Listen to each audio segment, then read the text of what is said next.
तो आइए अभी हम देखते हैं भाषा की इकाई। जैसा कि हम लोगों ने देखा हुआ था पिछले वीडियो में कि पिछले वीडियो में हमने पढ़ा था यहाँ पे, है ना, लिखित भाषा तक पढ़ा था। तो आज हम पढ़ेंगे भाषा की इकाई। भाषा की निम्नलिखित इकाइयाँ होती हैं जिसमें ध्वनि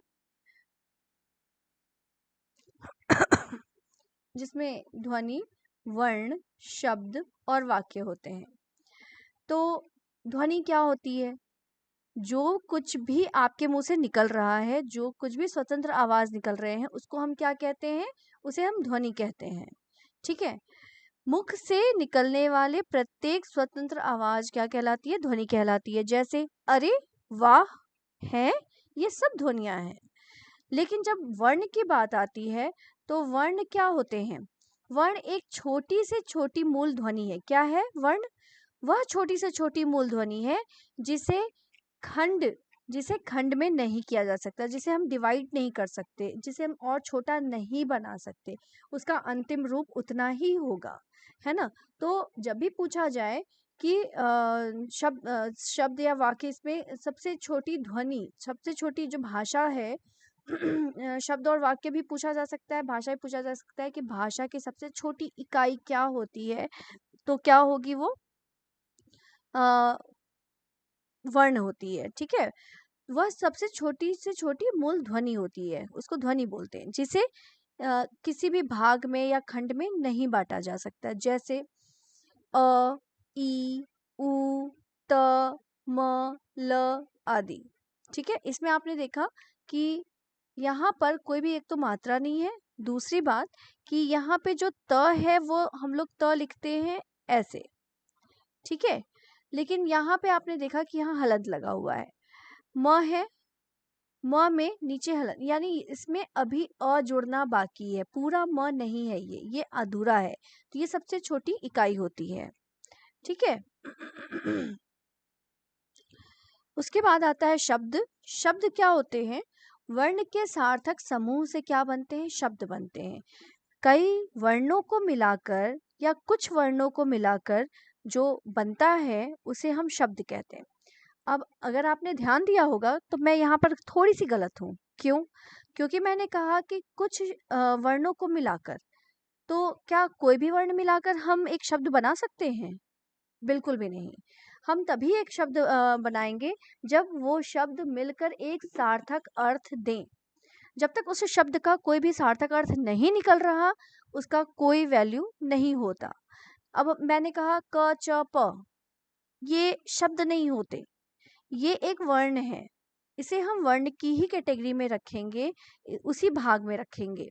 लेकिन जब मैंने कहा क म ल, यहाँ पे जो लिखा हुआ है उसी को मैं लेती हूँ, क म और ल, ये भी वर्ण है। लेकिन जब हम इनको आपस में मिलाते हैं तो ये एक सार्थक शब्द देते हैं। जैसे कि कमल। कमल क्या होता है? ये चीज इसका नाम सुनते ही आपके दिमाग में एक पिक्चर बन जाती होगी कि कमल क्या होता है। ठीक है। तो ये कमल का आप लोगों के दिमाग में क्या होगा? एक पिक्चर बन जाएगा। ओके। मैंने कहा आ, आओ, आओ। आओ में आपको पता है कि दो वर्ण मिले हैं। दो वर्ण कौन कौन से हैं? आ और ओ। अब हम इनको जब हम आपस में मिला देते हैं तो ये क्या बनते हैं? आओ। ठीक है। ये एक सार्थक शब्द है। तो अब इसके आगे बढ़ते हैं काव्य के लिए। तो काव्य क्या होता है? वह पूर्ण विचार व्यक्त करने वाला शब्द समूह वाक्य कहलाता है। क्या है? एक पूर्ण विचार व्यक्त करने वाला क्या चीज?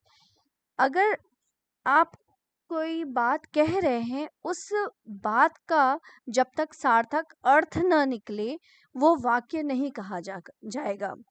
कई सार्थक शब्द मिलकर वाक्य बने, ये जरूरी नहीं है। उनका अपना एक महत्व होना चाहिए वाक्य का, कि वो क्या कहा जा रहा है। जैसे अगर मैंने सार्थक शब्द बोल दिया कमल, फूल, चलो, जाओ, पाओ, क्या ये सार्थक शब्द है? सॉरी, सार्थक वाक्य है? नहीं। यहाँ पर सार्थक वाक्य तभी बनेंगे जब उसका कोई अर्थ निकलेगा, उसका कोई भाव निकलेगा। इसीलिए यहाँ पे कहा गया है कि एक पूर्ण विचार है, एक पूर्ण विचार व्यक्त करने वाला शब्द समूह वाक्य कहलाता है ना? जैसे राम पुस्तक पढ़ता है, इससे हमें ज्ञात होता है कि राम क्या कर रहा है, पुस्तक पढ़ रहा है। तो इसमें हम आगे चलते हैं व्याकरण के लिए। ठीक है, व्याकरण किसे कहते हैं? मुझे उम्मीद है कि ये पीछे तक का आप लोगों को समझ में आ गया होगा। कुछ चीजें होती हैं जो नहीं समझ में आती हैं, जैसे वर्ण है, शब्द है, वाक्य है, सबसे छोटी मूलध्वनि कौन सी होती है, यही पूछे जाते हैं मेन। तो ये मुझे लगता है कि अब आपको समझ में आ गया होगा। व्याकरण, व्याकरण किसे कहते हैं? व्याकरण शब्द विशेष विशेष रूप से, मतलब विशेष रूप से, आ मतलब पूरी तरह से, करण मतलब व्याख्या करना से बना है। तो पहले तो हम ये जानेंगे कि व्याकरण कैसे बना है। तो व्याकरण कैसे बना है? व्याकरण बना है आपके वी, आ और करण से, व्याकरण से। यहाँ पर वी, आ और करण है। ठीक है, यहाँ पे वी शब्द का अर्थ होता है विशेष रूप से, इसका अर्थ होता है विशेष रूप से। आ का अर्थ होता है पूरी तरह से, विशेष रूप से, पूरी तरह से। और करण का अर्थ क्या लिखा है यहाँ पे? करण का अर्थ होता है व्याख्या करना, उस चीज को विस्तार में बताना, व्याख्या करना। तो इससे क्या अर्थ निकलता है? भली प्रकार से समझना। क्या? भली प्रकार से, यानी विशेष रूप से, पूरी तरह से समझना। प्रत्येक व्याख्या की सामान्य विशेषताओं को लेकर कुछ नियम बनाए गए हैं। तो यहाँ पे देखिए क्या लिखा है। व्याकरण वह शास्त्र है जिसके द्वारा हम किसी भी भाषा के शुद्ध रूप का ज्ञान करते हैं। क्या करते हैं हम? भाषा के शुद्ध रूप का ज्ञान करते हैं। ठीक है।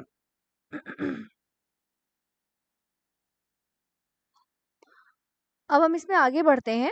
तो व्याख्या में भाषा के मौखिक तथा लिखित दोनों ही रूपों का अध्ययन किया जाता है। व्याकरण में क्या किया जाता है? मौखिक और लिखित दोनों ही रूपों का अध्ययन किया जाता है। अब देखिए इसका महत्व बताया गया है व्याकरण का, कि इसकी आवश्यकता हमें क्यों पड़ती है। ठीक है, तो व्याकरण भाषा को नियमित और व्यवस्थित रखना सिखाता है, भाषा की प्रकृति का विश्लेषण करता है, भाषा की रचना स्वरूप की व्याख्या का ज्ञान कराता है। ठीक है, वो उसकी रचना क्या है, उसका स्वरूप क्या है, इस चीज की हमें व्याख्या बताता है। व्याकरण के ज्ञान से भाषा का ठीक तथा प्रभावशाली प्रयोग करना आ जाता है। व्याकरण भाषा की शुद्ध तथा परिमार्जिक बना देता है। क्या करता है व्याकरण? भाषा को शुद्ध तथा परिमार्जिक बना देता है। अब इसके आगे जो देखिए इसमें जो महत्व बताया गया है, इसमें आप कुछ पॉइंट जैसे पूरे सेंटेंस को पढ़ पढ़ के याद करेंगे तो क्या होता है, आप लोग के दिमाग में फिर वो चीज़ बैठती नहीं है। इसीलिए मैंने अंडरलाइन उसी को किया है जो चीज़ आवश्यक है। जैसे व्याकरण भाषा को ये तो आपको पता ही है। वो बच्चे जब पढ़ने लगते हैं तो उस चीज़ को दिमाग में इतना लेके आ जाते हैं कि उनको सेंटेंस फिर समझ में ही नहीं आता कि उनको पढ़ना क्या है। पहला, कि आप भी अपने लाइफ में नियमित और व्यवस्थित रहते हैं, अपने सामान को अच्छे से रखते हैं, है ना? ये चीज़ करना सबको ज़रूरी है। यही काम व्याकरण भी करता है भाषा के लिए। प्रकृति का विश्लेषण करता है।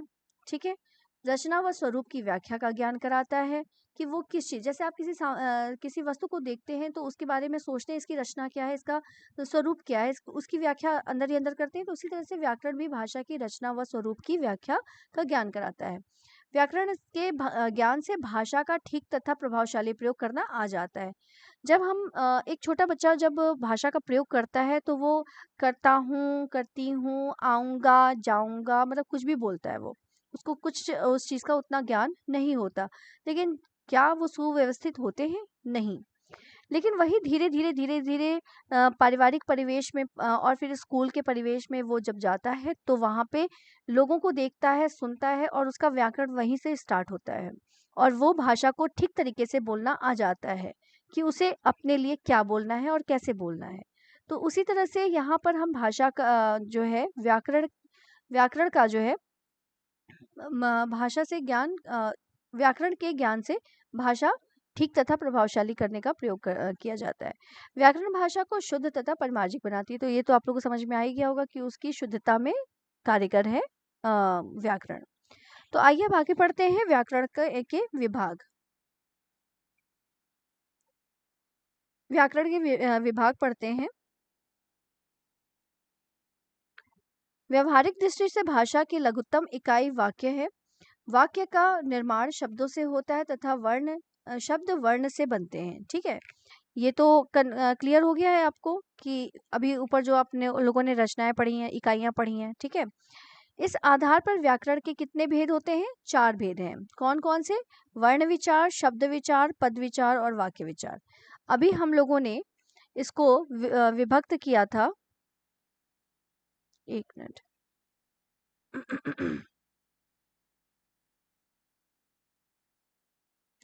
अभी हम लोगों ने यहाँ पर इसको विभक्त किया था ना, इसकी इकाइयां, भाषा की इकाइयों को हम लोगों ने पढ़ा था। तो क्या क्या पढ़ा था कि ये ध्वनि है, वर्ण है, शब्द है, वाक्य है। ठीक है, ध्वनि है, शब्द है, ध्वनि है, वर्ण है, शब्द है और वाक्य है। तो देखिए अब यहाँ पे भी सिर्फ वही चीज है, बस विचार जोड़ देना है। व्याकरण के विभाग के बारे में जो हम पढ़ रहे थे, तो इस आधार पर व्याकरण के कितने भेद बताए गए हैं? 4। वो कौन कौन से? वर्ण विचार, शब्द विचार, पद विचार और वाक्य विचार। ठीक है, तो वर्ण विचार क्या होता है? इसके अंतर्गत वर्णों का आकार, उच्चारण, वर्गीकरण तथा संयोग और संधि आदि नियमों का पर विचार किया जाता है। शब्द विचार के अंतर्गत शब्दों के भेद, व्युत्पत्ति और रचना आदि के संबंधों में जानकारी ली जाती है। पद विचार, इसके अंतर्गत संज्ञा सर्वनाम आते हैं। इन पर विचार किया जाता है। संज्ञा सर्वनाम आदि पदों के रूप तथा प्रयोग पर विचार किया जाता है। और वाक्य विचार क्या होता है? ये याद रखिएगा, पद विचार क्या होता है? संज्ञा सर्वनाम के पदों के स्वरूप तथा प्रयोगों पर विचार किया जाता है।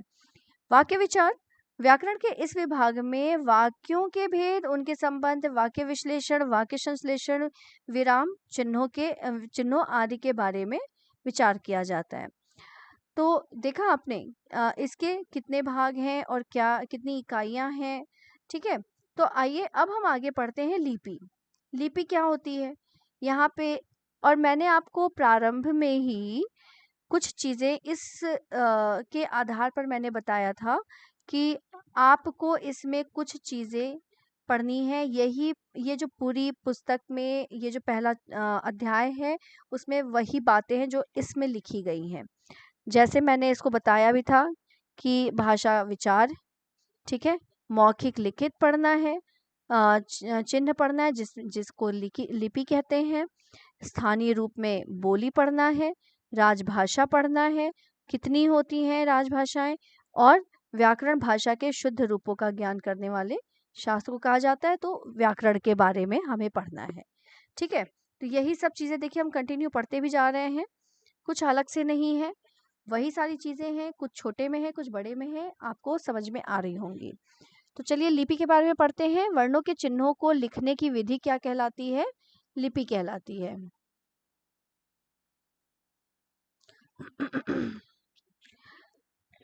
लिखित भाषा में ध्वनियों के लिए निश्चित चिन्ह है। इन चिन्हों के लिखने के ढंग को क्या कहते हैं? लिपि कहते हैं। यहाँ पे लिपि होगा। ठीक है, लिपि, लिपि भी कहते हैं। हिंदी और संस्कृत की लिपि देवनागरी है। क्या है? हिंदी और संस्कृत की लिपि क्या है? देवनागरी है।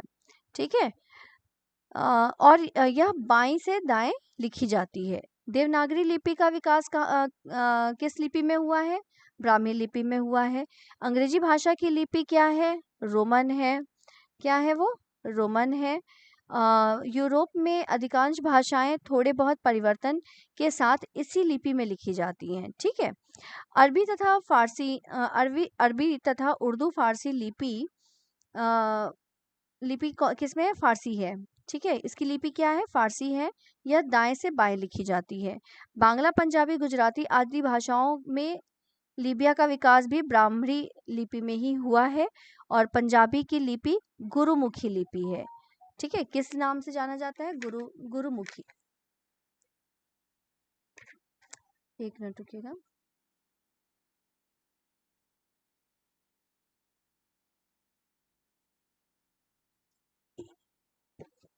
आई थिंक यहाँ पे कुछ मिस्टेक है क्या भाषाओं में?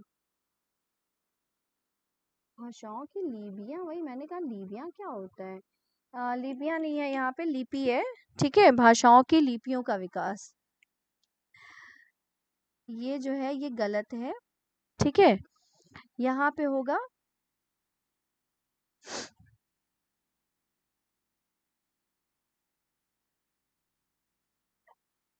लिपियों।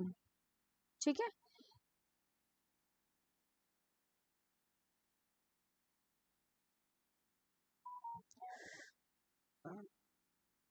लो।